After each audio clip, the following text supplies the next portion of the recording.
classes for the student of Institute of English, Shah Abdul Latif University, Kharpur. These video lectures cover the whole scope of English literature, and you will find videos for the subjects of drama, fiction, novel in 18th and 19th century, and American literature as well. For watching more videos, keep on watching my video channel and subscribe my channel. I thank you all and I love you all.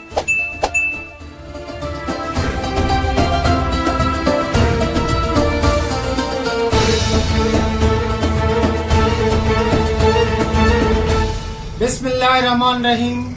Welcome to the video classes for the students of Institute of English, Shah Abdul Latif University, Kharpur. This time, after successful completion of the course contents for the first semester, I, Muhammad Ibrahim Khokhar, on the demand of my subscribers and some of the students, present before you a very important topic.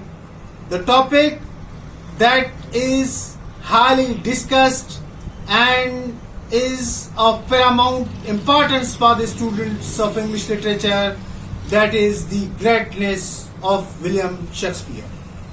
Ladies and gentlemen, I have been telling my students in these video lectures as well as in face-to-face class interactions that some of the writers are the gifts of nature for those nations. The God and the nature has bestowed upon different nations some greatest writers who become the identity and proud of those nations. For example, in Sindh we have renowned and most loving poet Shah Abdul Latif Bhittai. In the same way, in Germany we have Goethe and Nietzsche. In Russia, we have Leo Tolstoy and other great writers. In Persia, we have writers like Hafiz, Saadi, and then in Turkey, we have Jalaluddin Rumi. In the same way, England is one of those luckiest lands that has been endowed with the greatest writer that was ever given birth on this planet, that is William Shakespeare. As far as the greatness of William Shakespeare is concerned, there is no controversy about his greatness. Shakespeare even today is regarded as one of the best and most quoted writers in world history. But for today's discussion, I have brought before you a beautiful composition, a great tribute and homage paid to William Shakespeare by none other than his rival and his contemporary Ben Jonson. Ladies and gentlemen, as the students of literature, we know that Elizabethan stage was marked with the contribution of some greatest writers. These writers include Christopher Marlowe, William Shakespeare and Ben Jonson. Though the rivalry of Ben Jonson and Shakespeare is marked in the annals of literature, but when the first folio of Shakespeare appeared, that folio contained a great elegiac tribute paid to William Shakespeare by Ben Jonson. Ben Jonson's this elegiac tribute for Shakespeare contains 80 lines. All these 80 lines are written in heroic couplets. And this elegy has been divided into different sections. In first 15 lines, Ben Jonson tries to explain the reasons and motives for paying tribute to Shakespeare and tells that he doesn't pay tribute to Shakespeare out of any envy, but he regards Shakespeare as the greatest writer of all times. That's why he does so. Then in the next session, Ben Jonson talks about Shakespeare's greatness on stage, and then he compares Shakespeare with England's greatest writers of past and with Shakespeare's contemporaries.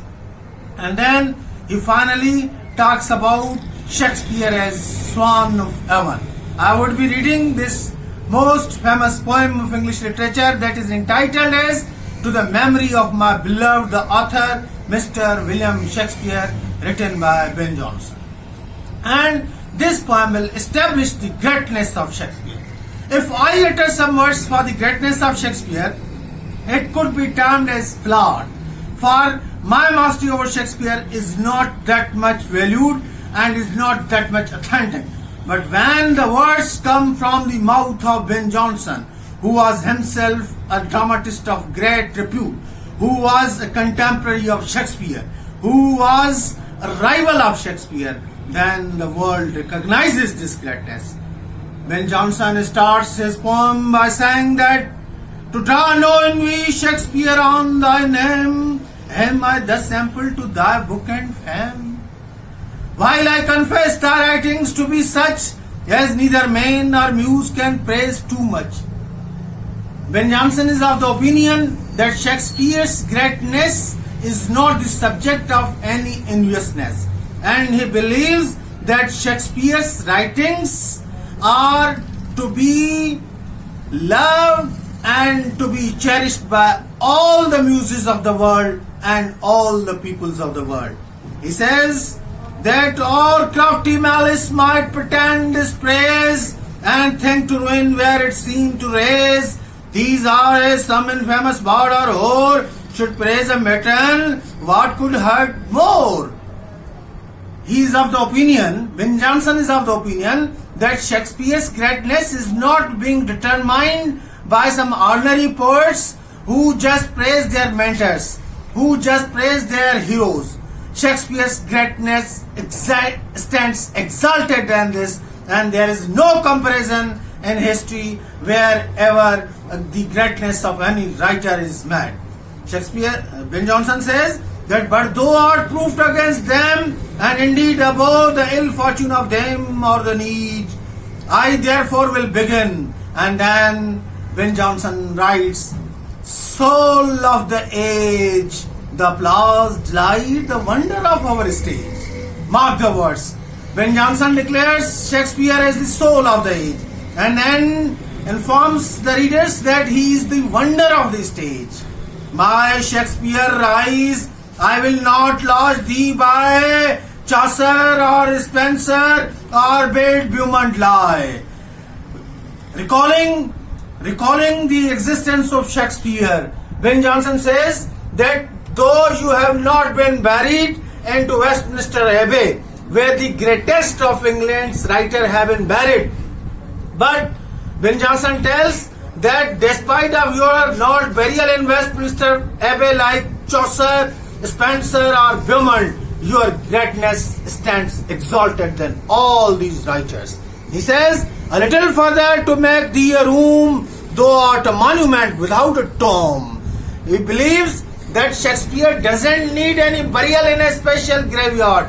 He believes that Shakespeare doesn't need any tomb because his greatness is established without any tomb over his grave. And then says, and art alive still why thy book doth live, and we have wish to read and praise to give. And Ben Jonson is of the opinion that after the death of Shakespeare, Shakespeare has never tested the obscurity, because once the works of Shakespeare prevail in the world, Shakespeare's name and greatness will always rule throughout the world. Ladies and gentlemen, after adding all these things, Ben Jonson goes that I not mix these so my brand excuses, I mean with great but disproportionate muses. He said that I am not the only one to praise thee, but all the muses of world will praise your greatness. And says that I mean with great, for if I thought my judgment were of years, I should commit thee surely with thy peers. And then Ben Jonson, relying on the greatness of Shakespeare, is of the opinion that Shakespeare's greatness can be compared with all his contemporaries. And Ben Jonson writes that, and tell how far thou didst lily outshine, or sporting kid, or Marlowe's mighty line.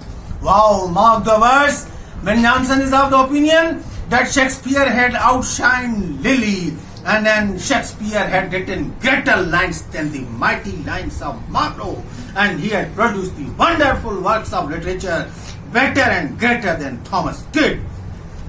He goes on and says that and though had small Latin and less Greek, Ben Jonson is of the opinion that though Shakespeare knew little about Greek and Latin, for thence to honor thee, I would not seek for names but call for thundering Aeschylus, Euripides and Sophocles to us.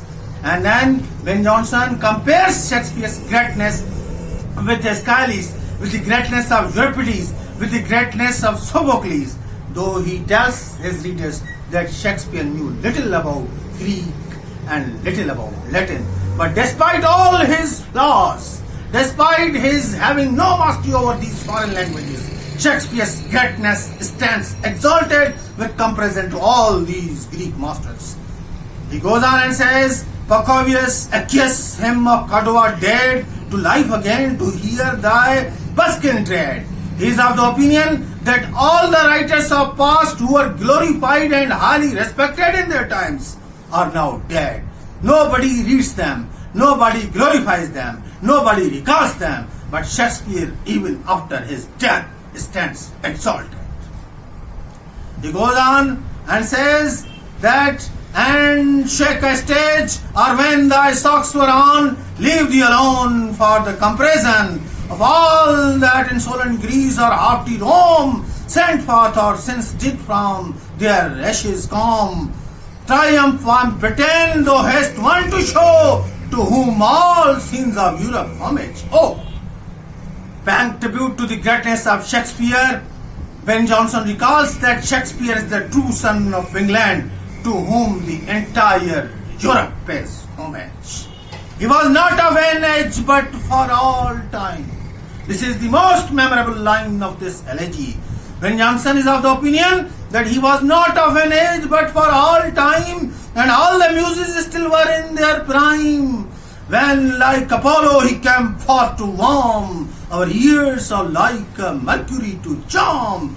Nature herself was proud of his designs and joyed to wear the dressing of his lines.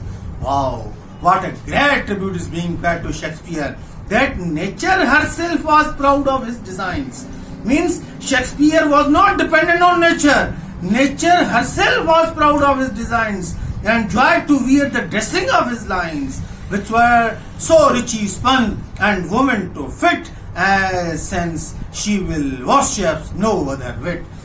Ben Jonson is of the opinion that even nature enjoyed the greatness of Shakespeare, because nobody could describe nature as beautifully as Shakespeare did in his works. The merry Greek taught Aristophanes, neat Terence, witty Plautus now not please. All the greatest masters of the past don't please the readers of today, but it is the greatness of Shakespeare that Shakespeare is being enjoyed the people of all the times.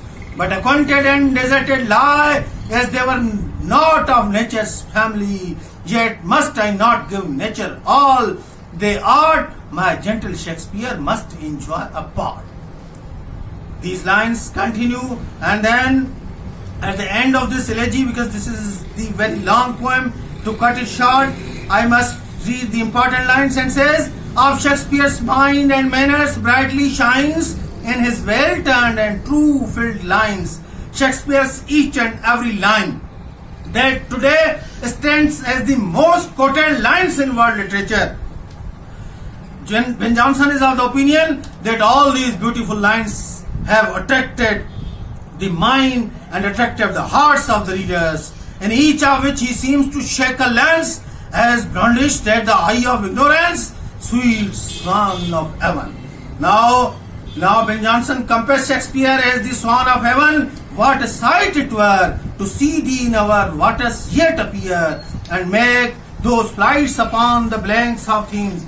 Ben Jonson compares Shakespeare with a swan who freely swims in the water of Thames, and then says that so did take Eliza and our James. Comparing Shakespeare with the greatness of Queen Elizabeth and with King James, he says, but stay, I see thee I see thee in the hemisphere, advanced and made a constellation there. He says that you are not a single swan. Your presence is like the constellation of swans. Shine forth, those stars upward, and with rage or influence chide or cheer the drooping stage. He says that Shakespeare will always stand as the star upwards, and with his vigor of mighty lines, he will influence the stage of all the times. And then he finally concludes that which since thy flight from hence hath mourned like night and despair day, but for thy volumes light. That Shakespeare, you have ceased to exist in this world. You are no more physically present, but your words, your follows, your plays, your dramas, your tragedies, your performance on the stage will mark night into day, and they will be remembered as the clear day for the centuries to come. And this is true even today.